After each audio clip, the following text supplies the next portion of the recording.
नमस्कार, आप तमाम दर्शकों का एक बार फिर से स्वागत है। जय श्री राम ये नारा आज चंपई सोरेन ने मंच से लगाया। 40 साल के राजनीतिक इतिहास में कभी भी सार्वजनिक मंच पर ये नारा देने वाले शायद चंपई सोरेन पहली बार इस तरीके का नारा लगा रहे हों। इस नारे के लगाने के बाद बीजेपी को ये लग रहा है कि चंपई सोरेन भाजपा के रंग में पूरी तरीके से रंग गए हैं। लेकिन चंपई सोरेन के बीजेपी में जाते ही तरह तरह की चर्चाएं शुरू हो गई हैं। कल तक जो जेएमएम चुप रहता था, अब वो खुले तौर पे बोल रहा है। लेकिन एक बात आज समझ में नहीं आई कि जब उन्होंने बीजेपी की सदस्यता ग्रहण कर ली, उनका मन व्यथित जेएमएम की वजह से था, तो आखिर क्या वजह रही जी वो कांग्रेस पे भड़क गए। इसी मुद्दे पर चर्चा करेंगे। हमारे साथ हमारे सहयोगी सन्नी सारद हैं। सन्नी, आज का दिन कैसा देखा जाए? एक तरफ जय श्री राम का नारा, दूसरी तरफ राम के दास रामदास सोरेन को मंत्री पद। रामदास सोरेन का भी नाम श्री रामदास सोरेन ही है। वो जो रिलीज आया है उसमें जो लिखा है उसके अनुसार वही है। तो चंपई सोरेन जो भाषण दिया, आज चूँकि बिग फ्राइडे था, कल ही हम लोग लाइव आकर इसकी जानकारी दिए थे कि बहुत कुछ होना है आज के दिन झारखंड की राजनीति में। एक तरफ चंपई सोरेन अपना पाला बदल रहे हैं, तो दूसरी तरफ कोल्हान के ही एक विधायक की लॉटरी लग रही है और उन्हें हेमंत कैबिनेट में जगह भी मिल रहा है। तो सुबह सुबह सबसे पहले तो पांडे जी आज रामदास सोरेन को मंत्री बनाया गया और मंत्री बनने के बाद मैंने उनका एक इंटरव्यू किया है करीब 20-22 मिनट का। और इंटरव्यू करने के दौरान भी मैंने पूछा कि आप जब विधायक थे तब तो आप इतना नहीं बोलते थे, मंत्री बनने के बाद लग रहा है कि चार्ज हो गए हैं। मतलब मैंने पहली बार रामदास सोरेन को इतनी बेबाकी से बोलते हुए सुना और खुलकर चंपई सोरेन के खिलाफ बोलते हुए वो दिख रहे हैं। वो कह रहे हैं कि चंपई सोरेन कह रहे हैं कि सम्मान जो है उन सम्मान को ठेस पहुंचाया गया, लेकिन रामदास सोरेन कह रहे हैं कि चंपई सोरेन को झारखंड मुक्ति मोर्चा में जितना सम्मान दिया गया उतना सम्मान किसी विधायक को मिला ही नहीं है। वहीं वो कह रहे हैं कि कोल्हान टाइगर चंपई सोरेन अपने आप को बोलते हैं, लोग बोलते हैं। वो जेएमएम में थे तब तक कोल्हान के टाइगर थे, बीजेपी में गए अब वो सीआर हो गए हैं। एक बहुत इंपॉर्टेंट बात उन्होंने कही, एक तरह से खुलासा ही हुआ, मुझे नहीं पता कि पहले कहीं उन्होंने कहा है या नहीं कहा है। उन्होंने कहा कि जब सीता सोरेन बीजेपी में जाने वाली थी और बीजेपी के नेता जब आए थे बातचीत करने के लिए सीता सोरेन से, तो उस वक्त मैं वहाँ पर मौजूद था और सीता सोरेन को भी ये ऑफर दिया गया कि आप बीजेपी में आ जाइए, विधानसभा के चुनाव परिणाम के बाद जो है आपको मुख्यमंत्री बना दिया जाएगा।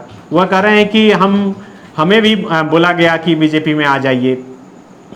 मुझे लग रहा है कि चंपई सोरेन को भी इसी शर्त पर बीजेपी में शामिल कराया गया। ये रामदास सोरेन बोल रहे हैं। उन्होंने कहा कि इस घटना की जानकारी मैंने अध्यक्ष शिबू सोरेन और कार्यकारी अध्यक्ष हेमंत सोरेन को भी दी। तब उन्होंने कहा कि जाकर आप थाने में मामला दर्ज करा दीजिए।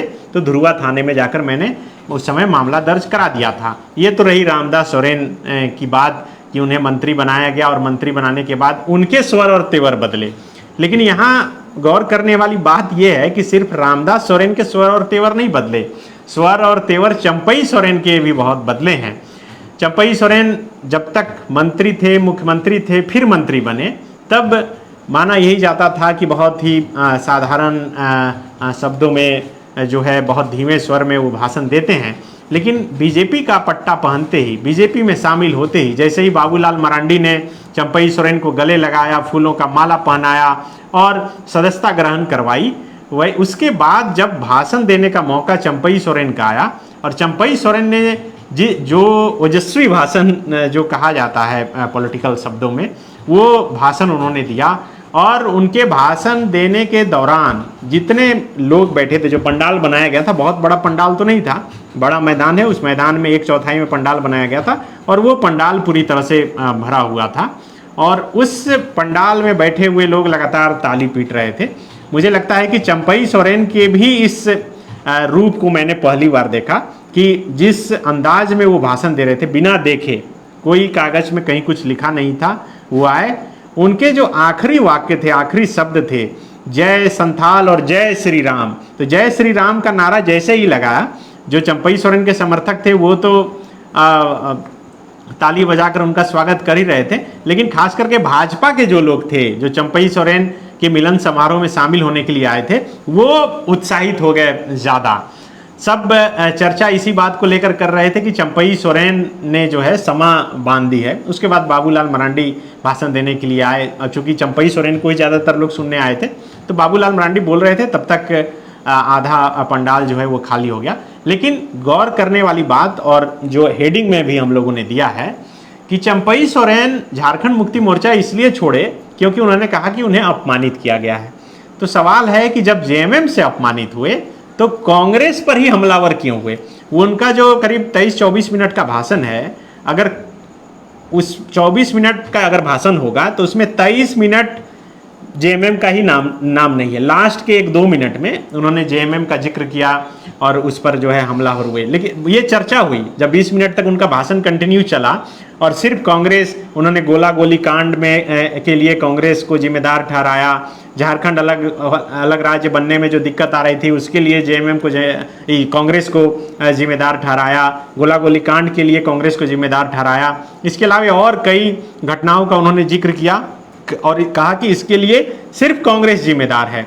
तो ये पत्रकार दीर्घा में जितने पत्रकार बैठे थे वो चर्चा करने लगे कि आखिर चंपई सोरेन जो है वो जेएमएम से अपमानित हुए और कांग्रेस पर ज्यादा बरस रहे हैं। तो ऐसा लगा कि बीजेपी में जाते ही बीजेपी का जो लाइन लेंथ रहता है उसके ट्रैक पर आ गए कि कांग्रेस पर ज्यादा हमलावर, चूंकि राष्ट्रीय पार्टी है, और उस हिसाब से चंपई सोरेन जो है वो बोल रहे हैं। चंपई सोरेन जब तक बोलते रहे तब तक हेमंता बिस्व शर्मा वहाँ मौजूद थे। चूंकि शिवराज सिंह चौहान को कहीं जाना था तो चंपई सोरेन को बोलने से पहले वो खुद बोलकर वो चले गए। उनको बोकारो में शायद उनका कोई कार्यक्रम था, तो वहाँ वो निकल गए। लेकिन हेमंता बिस्व शर्मा सुनते रहे, मुस्कुराते रहे और फ़ोन पर किसी से बातचीत करके अपडेट शायद देते रहे या कुछ करते रहे। ये कुछ तस्वीरें वहाँ पर देखने को मिली। तो सवाल मेरा भी, सवाल दर्शकों का भी, सवाल वहाँ पर मौजूद लोगों का भी यही है पांडे जी, आज सबसे बड़ा सवाल कि जेएमएम से अपमानित हुए तो फिर कांग्रेस पर क्यों बरसे? देखिए, चंपई सोरेन जिस तेवर में आज दिखे, हाँ। ये तेवर कोई नया उनका तेवर नहीं है। सामान्य तौर पे ये तेवर वो अपनाते हैं चुनावी भाषणों में। इसका मुख्य कारण ये रहा कि वो बन्ना गुप्ता को एड्रेस करना चाहते थे। बन्ना गुप्ता ने जो प्रेस रिलीज जारी करके जो कुछ भी कहा, अगर भविष्य में जेएमएम उन पे बयान जारी करेगी, हाँ, तो आप यकीन मानिए जेएमएम के भी उस के सवालों का वो जवाब देंगे, अपने ऊपर लगे आरोपों का।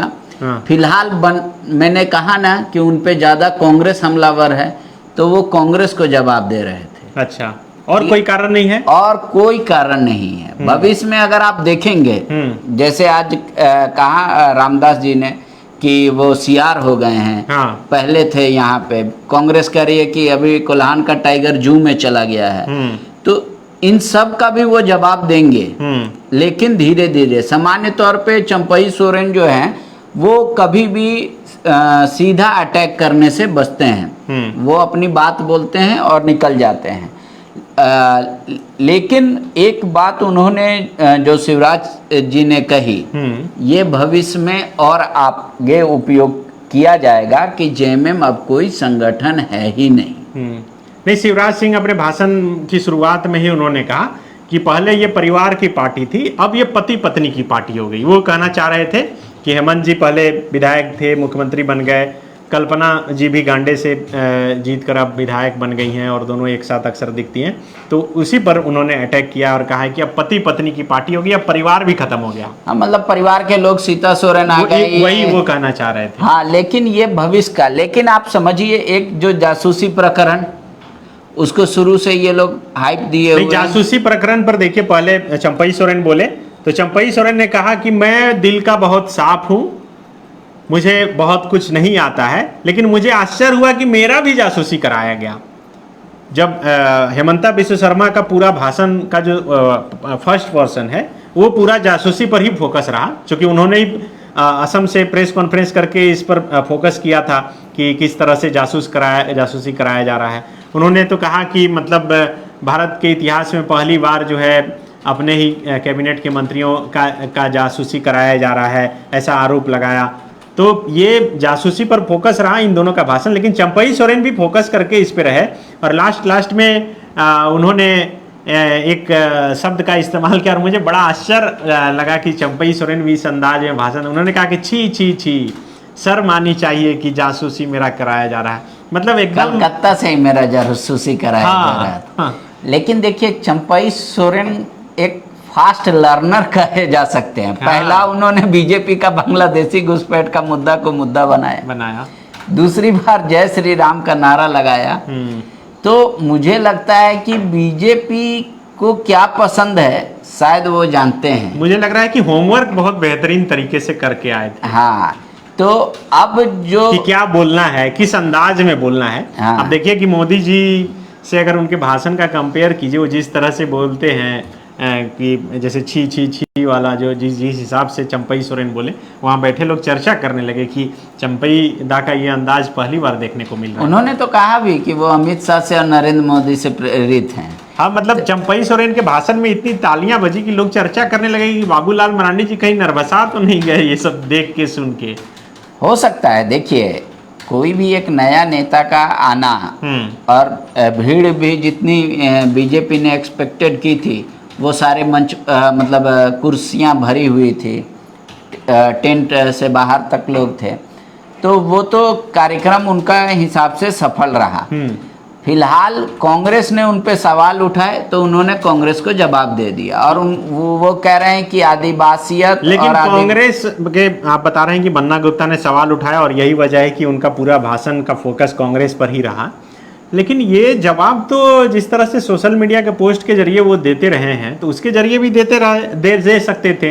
ये इतना बड़ा मंच था, स्टेट का सबसे बड़ा मंच था, कोल्हान के सभी बड़े नेता, आप समझिए कि सीता सोरेन मौजूद थी, मधु कोड़ा मौजूद थे, गीता कोड़ा मौजूद थी, अर्जुन मुंडा मौजूद थे, विद्युत वरण महतो मौजूद थे, संजय सेठ मौजूद थे, रांची के तो जितने नेता थे वो थे, लक्ष्मीकांत वाजपेयी थे, शिवराज सिंह चौहान थे, हेमंता बिश्व शर्मा थे। और वहाँ अगर फोकस करके बोला जा रहा है, मुझे नहीं लगता कि सिर्फ बन्ना गुप्ता को जवाब दिया जा रहा था। मुझे लग रहा है कि वहाँ चर्चा भी हो रही थी कि क्या किसी प्लान के तहत सिर्फ कांग्रेस को टारगेट किया जा रहा है ताकि कांग्रेस और जेएमएम के बीच की दूरियों को और बढ़ाया जा सके। देखिए ये बात दो तरीके से आपको समझनी होगी। एक तो कोल्हान में कांग्रेस भी है मजबूत, वहाँ उनके भी विधायक हैं। हाँ। सिमडेगा देखिए, कोलेबिरा देखिए, बन्ना गुप्ता देखिए, तो वो लोग हैं। दूसरी बात, चंपई सोरेन ने जेएमएम को कैसा बोल ले, आप देखा उनको कि हमारे पूर्व सहयोगी बीजेपी के साथ पूर्व में हम लोग मिलकर सरकार बनाया है। आप इस बात को समझिए वो किस बात को करे कि जेएमएम और बीजेपी ने तो मिलकर सरकार बनाया है, लेकिन आदिवासी विरोधी सिर्फ और सिर्फ कांग्रेस है। हाँ। और आदिवासियत की रक्षा और वर्तमान स्थिति में जो झारखंड है इसकी रक्षा सिर्फ और सिर्फ बीजेपी कर पाएगी। तो ये कोल्हान में जिस तरीके से उन्होंने पहले भी कहा कि हम जेएमएम से एक ईंट लेकर नहीं आएंगे, तो कहीं से तो कहीं आज भी उन्होंने भाषण में कहा कि हम तो पहले ही साफ कर दिए कि भाई अपने पुराने संगठन का हम एक ईंट तक लेकर नहीं आएंगे। तो ईंट नहीं लाएंगे और घर भी बनाएंगे, तो कहीं से तो कुछ लाएंगे ना। नहीं तो अपना घर जो बनाने वाले थे इसलिए तो वो नहीं बनाए, दूसरा का जो बना हुआ घर है उसी में शामिल हो गए। तो उस घर में तो और लोगों की मदद चाहिए, तो इसलिए शायद इनका ये रणनीति का हिस्सा हो कि कांग्रेस पे बरसो और कांग्रेस को वहां पे दिखाओ कि आप ज्यादा डैमेज हो रहे हैं। तो क्या इसका मतलब ये भी हो सकता है जिस तरह से आज खेलकूद विभाग का पदभार ग्रहण कर रहे थे मंत्री मिथिलेश ठाकुर, उन्होंने कहा कि चंपई सोरेन का घर जो है वो जेएमएम ही है, जरूर लौट कर आएंगे। तो क्या चंपई सोरेन भी एक स्पेस बचा के रखना चाहते हैं? यही वजह है कि जेएमएम पर बहुत हमलावर नहीं हुए। नहीं, जेएमएम पे हमलावर होने की बाद उनसे कई सवाल पूछे जाते हैं। जेएमएम भी हमलावर नहीं है, सिर्फ मिथिलेश ठाकुर नहीं बल्कि सुप्रियो भट्टाचार्य का जो आज प्रेस कॉन्फ्रेंस था, आप ही सवाल पूछे कि चंपई सोरेन शामिल हो रहे हैं, तो उन्होंने कहा कि चंपई जी हमारे नेता रहे हैं, सीनियर हैं, उन पर कोई टिप्पणी नहीं करूंगा। नहीं, देखिए एक बात मैं आपको बता देता हूँ, उन्होंने भी कहा कि जेएमएम तो बांस का झाड़ है। हाँ। कटेगा और उगेगा, एक कटेगा बांस दूसरा उगेगा, जड़ से तो कभी कबरेगा नहीं। लेकिन एक बात आप इस चीज़ को समझिए किस इशारे में, जेएमएम और बीजेपी को, दोनों को एक दूसरे का सहयोगी पूर्व के नाते उसको एड्रेस किया। कांग्रेस पर हमलावर हुए, कह रहे हैं कांग्रेस आदिवासी विरोधी है, बीजेपी ही रक्षा कर सकती है आदिवासियत की, या झारखंड को जिस अवधारणा के साथ निर्माण करने के लिए हम लोगों ने आंदोलन किया था। उन्होंने वो भी कहा कि भाई किसी ने ये कहा कि हमारी लाश पर झारखंड बनेगा, आज उन्हीं के साथ गठबंधन है। तो दरअसल वो उनका इशारा, फोकस क्लियर है कि किस ओर जाना है। दूसरी बात, बीजेपी के अभी 3-4 प्रकरण हुए अगर आप देखें राजनीतिक तौर पे। एक घुसपैठ चंपई सोरेन ने अपना लिया, एक जासूसी चंपई सोरेन ने अपना लिया, तीसरा मिला क्या। तो मिला क्या नहीं कर पाएंगे चंपई सोरेन, क्योंकि 5 साल आप मंत्री रहे, मुख्यमंत्री रहे 5 महीने। तो इस मुद्दे पे उनसे फिर से क्रॉस क्वेश्चन हो सकता है, शायद इस वजह से भी बच रहे हैं। दूसरी बात, वो जेएमएम पे अगर कोई भी आक्षेप लगाते हैं या जेएमएम पे, तो फिर उनसे सवाल किया जाएगा कि 40 वर्ष आप वहां बिता दिए, अब क्या बुराई आपको दिख रही है। अगर इनकी भी नज़र में देखें तो पीड़ा इनको सिर्फ सम्मान नहीं मिल रहा था, इस वजह से गया। तो वो मुख्यमंत्री बनने के बाद का प्रकरण अगर वो बता रहे हैं, तो इस वजह से ये फिलहाल थोड़ा तो नॉर्मल रहेंगे ही रहेंगे जेएमएम के प्रति, और कांग्रेस पे ज़्यादा एग्रेसिव रहेंगे। लेकिन एक सवाल मेरे मन में उठ रहा था आज जब मैं ये बड़ा कार्यक्रम देख रहा था, तब आपको याद होगा कि जब पहली बार दिल्ली गए थे, उसी वक्त मुख्यमंत्री आवास पर जब कोल्हान के सभी विधायक मिलने के लिए आए थे हेमंत सोरेन से, वहीं से लाइव करके मैंने बताया था कि सस्पेंस जो है वो ख़त्म हो गया है, बीजेपी ही ज्वाइन करेंगे चंपई सोरेन, ये भी साफ हो गया है, और किसी बंद कमरे में नहीं होंगे, ये भी मैंने बता दिया था। और बताया था कि कोई बड़ा सा कार्यक्रम होगा और वहाँ वो शामिल होंगे। उसमें एक लाइन मैंने ये भी बताया था कि प्रधानमंत्री नरेंद्र मोदी, गृह मंत्री अमित शाह या फिर जेपी नड्डा राष्ट्रीय अध्यक्ष, ये तीनों कम से कम रहेंगे। लेकिन ये तीनों वहाँ मौजूद नहीं रहे, तो क्या इस बात को लेकर भी सम्मान को ठेस पहुँच सकता है क्या चंपईदा को? फिलहाल तो ऐसा नहीं लग रहा है। दूसरा सवाल ये कि चंपई सोरेन ही सिर्फ आज बीजेपी में नहीं शामिल हुए, उनके बेटे बाबूलाल सोरेन भी शामिल हुए। बाबूलाल सोरेन भी मंच पर मौजूद थे, लेकिन वो थोड़े किनारे बैठे हुए थे, उनका भाषण भी नहीं हुआ। लेकिन आप गाड़ियों में पोस्टरिंग आप देखिएगा, जो गाड़ियां जमशेदपुर से आई थी, तो उसमें बड़ा फोटो चंपई सोरेन से बड़ा बाबूलाल सोरेन की तस्वीर ही लगी थी।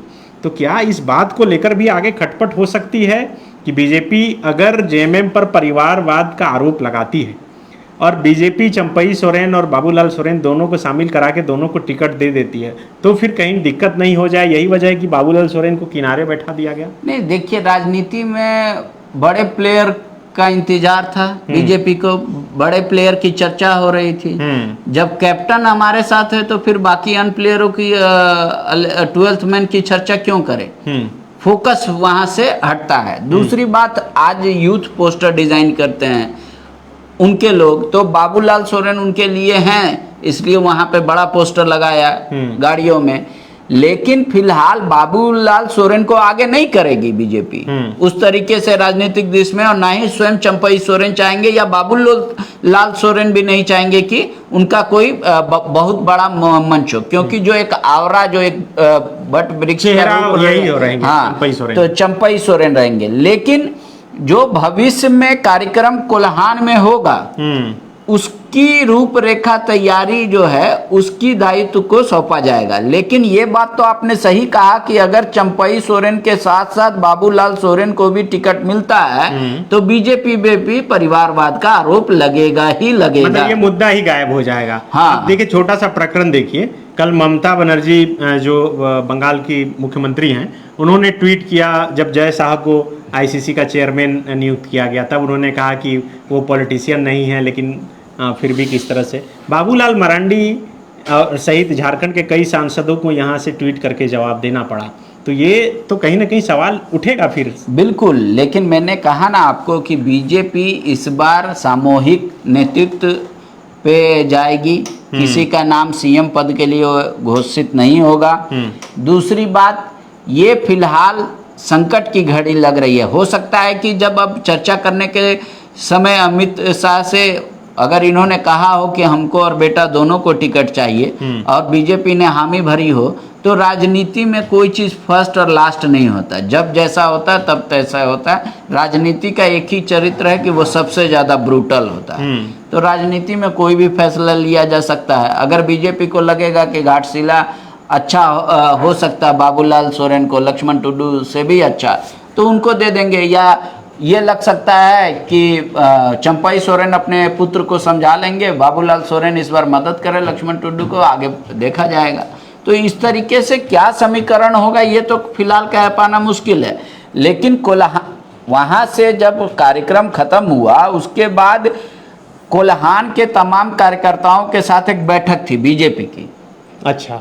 उसमें चंपाई सोरेन शामिल हुए, संगठन महामंत्री शामिल हुए, अमर बावरी शामिल हुए, दिनेशानंद गोस्वामी शामिल हुए, अर्जुन मुंडा, मतलब मधु कोड़ा, गीता कोड़ा, और वो जो तमाम लोग बीजेपी के वहाँ पे कोल्हान में चेहरा हैं, उनसे एक गेट टुगेदर कराया गया कि विजय संकल्प को कैसे इनका भी संकल्प बनाया जाए और कैसे जीता जाए वो कोल्हान को। तो इस वजह से इनको लगाया गया। अब इसी तरीके का एक कार्यक्रम कुछ दिन के बाद, जिस तरीके से सोर्सेज बता रहे हैं कि दुमका में होगा, और दुमका में कौन शामिल होंगे, तो लोबिन हेम्ब्रम शामिल होंगे। अच्छा, वो दुमका में होंगे। हाँ, तो वहाँ पे जब कार्यक्रम होगा, वहाँ पे क्या रिस्पॉन्ड है, वहाँ किस तरीके की बातें रखी जाएंगी, तो हर प्रमंडल के लिए बीजेपी के पास अलग अलग रणनीति है। 81 विधानसभा के लिए 81 रणनीति है। अब उस रणनीति में कितना चंपाई सोरेन फायदेमंद किस किस जगह पर हो सकते हैं, उनको उस जगह पर फिलहाल बीजेपी लगाएगी। लेकिन जिस तरीके का आज तेवर, भाषण या उनके बोलने का तरीका वो दिखा, तो वो जाहिर सी बात है कि फिलहाल बीजेपी तो उनको चमकता सिक्का ही दिखाई दे रही है कि हमारे पास एक अच्छा नेता आया है। अब हेमंत सोरेन भी आज से शुरू कर चुके हैं सरकार आपके द्वार। वो तो घर घर तक नहीं, द्वार द्वार तक जाने की बात कर रहे हैं। चौथी बार होगा सरकार आपके द्वार कार्यक्रम का। तो हेमंत सरकार जब चौथी बार आपके द्वार जाएंगे तो सिर्फ योजना सरकार की थोड़ी बताएंगे, अपने आप को मजबूत भी करेंगे। और बांस का जो खेती है, अच्छा, उसमें कहेंगे मिट्टी और पानी आप लोग डालते रहिए। तो अब जनता का रिस्पॉन्ड कैसा होगा, जनता किस नज़र से इसको देखती है, जनता क्या वाकई में मानती है कि चंपाई सोरेन वहाँ चले गए उसके बावजूद भी जेएमएम को वोट करना ठीक होगा कोल्हान में, ये तो जनता तय करेगी। या जनता को लगेगा कि नहीं, चंपाई सोरेन के साथ रहने से अच्छा है, चंपाई सोरेन सीधे हैं, सादे हैं और वो सीधा बात करते हैं, और उन्होंने आज भी कहा कि मैं आदिवासियत और आदिवासी को बचाने के लिए कभी पीछे नहीं हटूंगा। तो ये जो संकल्प वो बार बार दोहरा रहे हैं, तो क्या ट्राइबल समाज उनसे आज भी उतना ही जुड़ा रहेगा भले ही वो बीजेपी में आ गए? तो ये सब देखना होगा कि कितना इजाफा करते हैं ट्राइबल वोटरों में। नहीं, सवाल ये भी है कि रामदास सोरेन जो घाटशिला के विधायक हैं, जिन्हें मंत्री बनाया गया और बहुत रणनीति के तहत उन्हें मंत्री बनाया गया, क्योंकि घाटशिला सीट पर बाबूलाल सोरेन का फोकस है। बाबूलाल सोरेन जो चंपाई सोरेन के बेटे हैं, क्या चंपाई सोरेन के खालीपन को वो भर पाएंगे? फिलहाल ऐसा नहीं लगता। चंपाई सोरेन से लोगों का व्यक्तिगत रिश्ता बहुत अधिक है। क्यों? क्योंकि 40 साल का जिसका अनुभव है, तो उनके संपर्क आज भी ज्यादातर जो महिलाएं आई थी उनसे बात कर रहा था, तो वो यही बोल रही थी कि नहीं, चंपाई सोरेन के लिए ही हम लोग आए हैं, वो भाजपा में गए हैं, कहाँ गए ये मायने नहीं। व्यक्तिगत रिश्ते 40 वर्ष के बहुत अधिक होते हैं और उसको कोई आसानी से, इतना आसानी से पाट नहीं पाता है। हाँ, अब इनके पास मंत्री पद है, तो 2 महीने के बाद चुनाव हो जाने, 1 महीने के बाद आचार संहिता लग जाएगा, तो 1 महीने के लिए मंत्री तो बनाएंगे नहीं। तो सिर्फ जो मंत्री का प्रोटोकॉल तामझाम जिसको कहते हैं, उसको देकर सुशोभित कर दिया आपको कि आप जाइए और उसी ताकत और हिम्मत के साथ अपनी बात को रखिए जैसे चंपाई सोरेन कोल्हान में रखते थे। वो बताइए कि जेएमएम क्या है और बीजेपी क्या है। इस वजह से उनको यूटिलाइज करने के लिए एक कहें कि वैक्यूम क्रिएट हुआ तो उसको भरने की कोशिश की गई है, लेकिन वैक्यूम आज सुप्रियो भट्टाचार्य बोले भी कि वैक्यूम होता है तो उसे भरा जाता है। तो देखिए पांडे जी बता रहे हैं कि सिर्फ वैक्यूम जो क्रिएट हुआ था उसे रामदास सोरेन के तौर पे भरा गया, लेकिन उसमें भी थोड़ी गणित और कॉमर्स दोनों लगाया गया कि आखिर किसे मंत्री बनाया जाए तो ज़्यादा फायदा होगा, क्योंकि फोकस में अभी कोल्हान है और कोल्हान का वो सीट जहाँ से चर्चा ये है कि बाबूलाल सोरेन चुनाव लड़ना चाह रहे हैं और यही वजह है कि ये बातचीत जो है इतनी ज़्यादा बढ़ गई। एक चर्चा मैं आज वहाँ पे था तो ये सुन रहा था पांडे जी कि ज़्यादातर लोग कह रहे हैं कि चंपई सोरेन लंबे समय से विधायक रहे हैं, मंत्री भी बने, इससे पहले भी मुख्यमंत्री भी बने, लेकिन ये जो हाल का प्रकरण चल रहा है जब से मुख्यमंत्री पद से हटे हैं और अभी दिल्ली आ रहे हैं जा रहे हैं, उनके साथ हमेशा उनके बेटे रह रहे हैं, कोई ना कोई, या तो बड़ा या छोटा। इससे पहले कभी ऐसा नहीं देखा गया कि परिवार का कोई सदस्य उनके साथ रहता था। हाँ। इसके पीछे का कारण क्या है? देखिए, एक तो चंपई सोरेन आगे की राजनीति या कहें कि सेवा जनता का वो हैंड ओवर करने के लिए एक उत्तराधिकारी का चयन कर रहे हैं। तो चयन किसको करेंगे? बाबूलाल सोरेन? राजनीति में तो बाबूलाल सोरेन ही उनके उत्तराधिकारी होंगे, क्योंकि बाकी बेटों को राजनीति में उतना इंटरेस्ट नहीं है। लेकिन एक बेटा हमें दिल्ली तक गए, साथ में थे वो। हाँ, वकील सोरेन वो सबसे बड़े पुत्र हैं और वो पिता के करीबी भी हैं, सब भी करीबी होते हैं, लेकिन उनका एज भी है, उनकी समझ भी बाकी लोगों से अच्छी है और इस वजह से भी खासकर इस समय उनको सहयोगी की ज़रूरत है, साथ की ज़रूरत है। शायद इस वजह से भी वो गए कि अगर चंपई सोरेन जो सामान्य तौर पे आप देखिएगा, चाहे वो सीएम थे या सीएम नहीं भी थे, मंत्री थे, उनके दरवाजे पर भीड़ आपको हमेशा दिखेगी। ऐसा कोई भी दिन नहीं होगा जिस दिन वो 500 से 1000 लोगों से नहीं मिलते हो, चाहे वो रांची में ही। तो वो जो आज की भीड़ देखकर आपको क्या लग रहा है? आज की भीड़ देखिए, अभी फिलहाल तो आज ज्वाइनिंग है, ये तो एयरपोर्ट की भीड़ देखकर आपको क्या लगा? वो भी प्लान है, सब प्लान का ही। हाँ, क्योंकि भाई आप नेता आ रहे हैं तो कोई कार्यकर्ता कहेगा ही कि चलो हम लोग का नेता आ रहे हैं, उनका स्वागत करते हैं। यहाँ पे ज्वाइन कर रहे हैं तो एक भीड़ के लिए, ये भीड़ आना और भीड़ वोटर में तब्दील हो जाए, दोनों में अंतर है, बहुत अंतर है। तो आप देखे होंगे कि पूरे खासकर अगर मैं आपको बताने की कोशिश करूं तो JBKSS की सभाओं में भी भीड़ होती थी। परिणाम क्या हुआ? वोट तो आया, लेकिन वोट आया लेकिन निर्णायक नहीं। भीड़ से ज्यादा है, भीड़ के हिसाब से तो निर्णायक नहीं। हाँ। और वही विनोद सिंह के सभाओं में क्या भीड़ होती थी, वोट उनको भी आया। तो देखिए, तो निर्णायक जो हो, पांडे जी बड़ी बात बोल रहे हैं कि भीड़ आना और उसे वोट में तब्दील हो जाना, दोनों में बहुत बड़ा अंतर होता है और कई उदाहरण देकर भी पांडे जी समझा रहे हैं।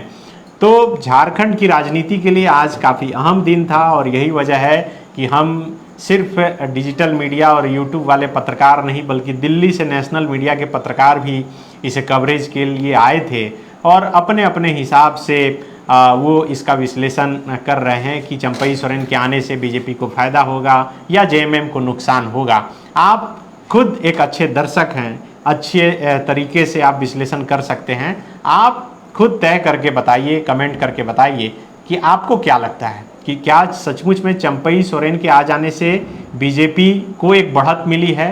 क्या चंपई सोरेन के मुख्यमंत्री रहते जो 5 महीने का कार्यकाल था, क्या सचमुच में उन्होंने ऐसा कुछ करके दिखाया जिससे लोगों में ये आस जगे कि चंपई सोरेन झारखंड के लिए कुछ बेहतर कर सकते हैं?